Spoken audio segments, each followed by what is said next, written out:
turi kumwe equipe Crystal Palace equipe ya Newcastle kumwe equipe ya Wolverhampton Wanderers mu gihe rukino rw'umunsi Arsenal kumwe equipe ya Tottenham Hotspur kuri Emirates Stadium equipe ya Totthenham baheruka Novango gutsinda equipe ya Liverpool muri Carabao Cup igitsindo kimwe ku busa match yateje n'ibibazo kwa Liverpool bavuga ati mwana twivye ubundi nabonye equipe ya Tottenham Hotspur bafise infirmerie yabo yuzuye abakinyi bagwaye bagarira equipe ya Tottenham byo byane tukibira idafise Jorginho idafise Gabriel Jesus idafise Tomiyasu Ben White Bukayo Carafiori ese ni wita Ethan Wane ni kwa Tottenham nafise witwa Foster nafise witwa Ben Davis nafise witwa Vicario nafise witwa Rodrigo Bentancur nafise witwa Richarlison nafise witwa Cristiano Romeo nafise witwa Destiny Odoji nafise witwa Mickey Van de Ven nafise witwa Wilson Odebet papa we bareko barahiganishwa infirmiere abwo equipe zanakomera twitege kwino derby y'Londres bwana Bokosa ni derby yo mu buraruko bwa Londres icitwa North London Derby derby du Nord birumvikana imwe mu derby aba afise bigiye bitandukanye nimwe mu derby akaza cyane kuko nkuko natangwe ndabivuga mu ntango z'ikiganiro bwana Richardson nimwe mu derby agenda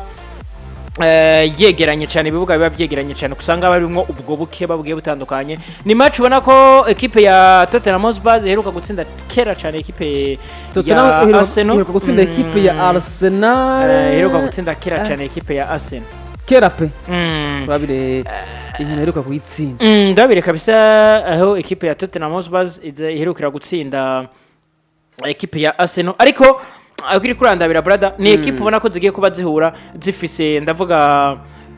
izo confidence ko bamenyereza equipe ya Tottenham Hotspur iheruka gutsinda equipe ya Arsenal igenekerezo rya 12 kwezi kwa 5 mwaka wa 2022 yitsindira kuri Tottenham Hotspur Stadium ibatsinda ibitsindo 3 ku busa ibitsindo 3 ku busa byihuse kabisa harimo ibitsindo by'abitwa ba Harry Kane iyo match ndayibukana nayirabye brother ni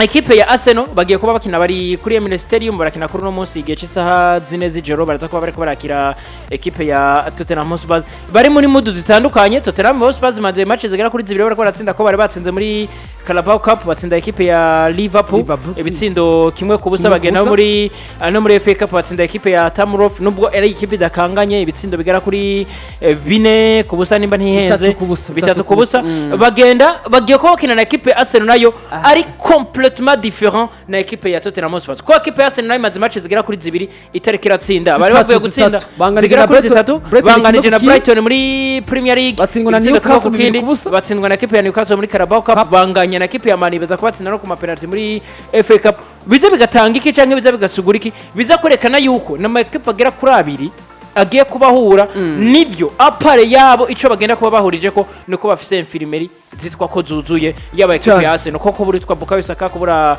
Gabriel Jesus nawe yerekera agenda musubirira kubura Ethan Wane nawe yerekera kina kwico kibanza baraba oblige yo gukinisha Raheem Sterling kuri ruhande muri make attack yose yo kuri côté attack yose kuri côté droit ndavuga nk'umuheriye nta mukibaza ko baraza ko basigaranye Raheem Sterling nawe atareka arakinwa arakina nako muri antunga muri no kuvashika kwa Arsenal ku munsi kuri Man yo yinjiye ukabona ko areka arafuruguta ukabona ko nawe aracabuze ya automatisme mu maguru kuko kumara inkino nyinshi cyane kuri bench navyo biratuma usanga ya automatisme nayo yagiye ariko baracafise Martinelli bafise Trossard bafise Kai Havertz ubona ko ibitsindo byabuze Martin Odegaard ubona ko areka araca mu bihe bibi byari bitandukanye cyane no kubona Arsenal mu gihe Odegaard akomeye wasanga Arsenal iri nabonye penalty yahushije witwa Martin Odegaard araza aravuga ati brother bagiye kuba bakina mu mutwe kwa Arsenal batameze neza cyane para pro equipe ya Tottenham nivyo Tottenham kumumenyereza nta kibazo yifitiye nivyo ariko arabura resultat muri Premier League ariko amaze kubabona ko afise soutien n'uburongozi ndavuga witwa Daniel Levy ko nawe arabona ati umaze kubigira ikibazo nk'iki c'imvune biba bigoye ko tuzakuronka amanota agiye atandukanye uza kuburonka mwamwe nyene ababiti byumvikana ariko soutien afise na vyerekana ko nawe ashobora gukora akazi kiwe atekaniwe ariko araduza abana bakiri bato ejo bundi yazanye umwana akiri muto witwa Belvare yatsinze ndetse no kuri kurutsindo no kugira no kuri rwa Liverpool umwana akiri muto afise awurikarakina muri mu mutima wa defense witwa Archie Gray umwe mu basore ariko aragenda abyitwara muri cyane yagize na recruitment y'umunyezamu nyuma yo kubona witwa uyu Vicario agiye kuba mari kibazo igihe kiri na dahari ugashaka ndetse n'uwitwa Foza wona ari kibazo yagize hanini ariko nubwo nawe yarabonye atuyu nawe kandi aragwaye turabye match ariko arakina nawe aragwaye aragwaye nawe nawe aragwaye ariko bari babonye ati turabye byareka aragenda ariko mu nyuma baza kuba bashamwe umukinnyi amaze igihe kinini muri academy ya Totthenham Hotspur nabo babona yuko urwego suko kuza gukina Premier League suko kuza gukina yaramaze imyaka 8 suko kuza gukina muri zino champions zikomakomeye baza kuba bagenda kugura umwana muto baguze uwitwa Kenshi umusore babuguze ahita korana match imeze neza cyane kuri match ya Liverpool inyuma y'amasaha make ashitse nako yari minsi 2 kuva sezo ya 2015 niwe yagize clean sheet ku equipe ya Liverpool nyine atarindirwa itsinda na equipe ya Liverpool kuva 2015 abanyenza bose bagiye bahaca bagiye bitwa na equipe ya Liverpool no birumvikana no mu bakinyi cha Republic Czech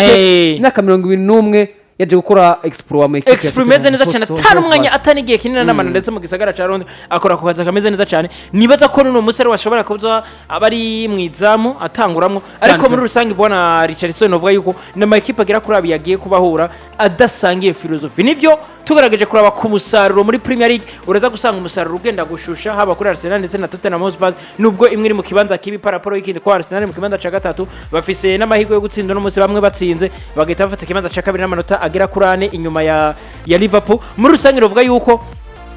Arsenal igomba gutsinda match kugira ngo babandanye muri course babandanye kubanizera yuko nabo babandanye byitwa cyane ariko na Totthenham Hotspur mu manotira yakeneye kugira ngo nabo babandanye kuba biyasura canke biyumvira yuko nabo boza kuba banimvira gukina ihiganwa ryo ku mugani wabura yo kumwakuze rero bisigura yuko ni match za kubikomeye apare y'ivyo apare ko babana ko baranondera n'ivyo North London derby imwe mu maderby abakomeye cyane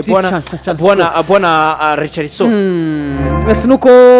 mu gihe ku munsi w'ejo nkino zobandanya equipe bisiwe kumene kimwe Brighton mu gihe equipe ya Manchester United kumene equipe ya Southampton nizo nkino zitegekajwe ku munsi wa 40 mu irushanwa rya rikuru cy'Ubwongereza England Premier League tuva mu Bwongereza twerekeza muri Coupe de France muri Serie A naho nkino zariko ziragenda ziki